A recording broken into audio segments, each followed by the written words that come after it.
I'm available 24/7 to help solve issues. Call me 3 a.m. on a Sunday morning, I don't care. A cross-pollination of Thomas Edison and Tony Stark, Elon Musk.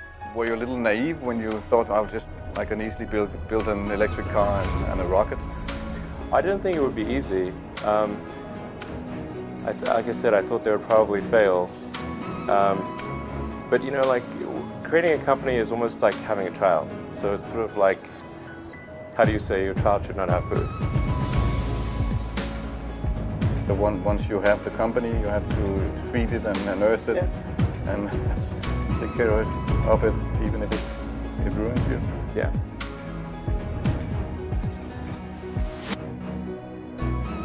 But suppose there were some tough times in 2008, end of 2008. How did you get through that period of crisis? Yeah. Can we just break for a second? You want to wait a little while? Yeah, sure if it was worth it. Sure if it was worth it. It's everything. And I was borrowing money from friends to pay the rent. Well, I mean, Tesla really faced a severe threat of death due to the Model 3 production ramp. Essentially, the company was bleeding money like crazy, and just if we didn't solve these problems in a very short period of time, we would die.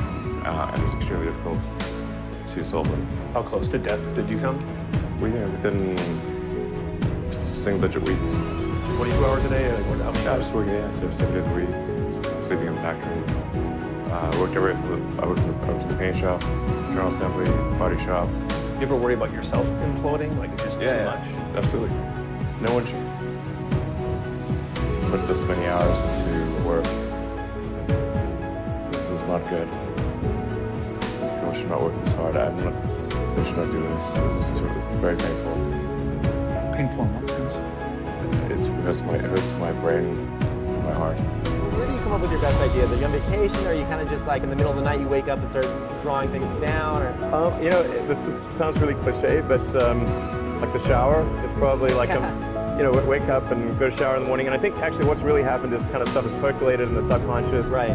And it's not really occurring in the shower, but you're kind of getting the results of last night's, computation, basically. Right. Whatever area that you get into, given that, even if you're the best, there's always a chance of failure. So I think it's important that you really like whatever you're doing. If you don't like it, life is too short. I'd say, and also if you like what you're doing, you think about it even when you're not working. I mean, it's something that your mind is drawn to, and if you don't like it, you just really can't make it work, I think. When you had that third failure in a row, did you think, I need to pack this in? Never. Why not? I don't ever give up. I mean, I'd have to be dead or completely incapacitated. Starting a business, I'd say, number one is have a high pain threshold. That's it. There's a friend of mine who's got a good saying, which is that starting a company is like eating glass and staring into the abyss.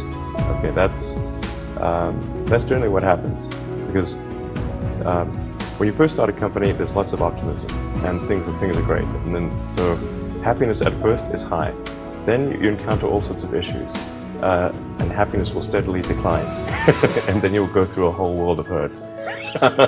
And then eventually, if you succeed, and in most cases you will not succeed, and Tesla almost didn't succeed, came very close to failure. Then if you succeed, then after a long time you will finally get back to happiness. I think too is you've got to make sure that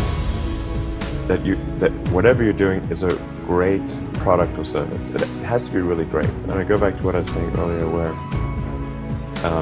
if you're a new company, I mean, unless it's like some new industry or new market that, if it's an untapped market, then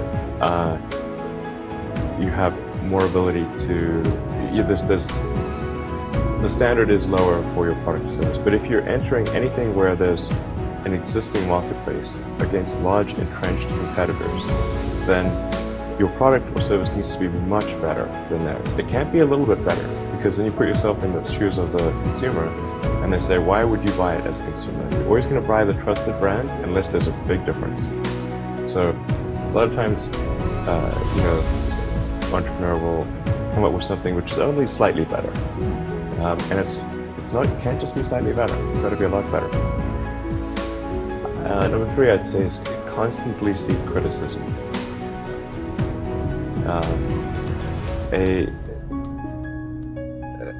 A well thought out critique of whatever you're doing is as valuable as gold.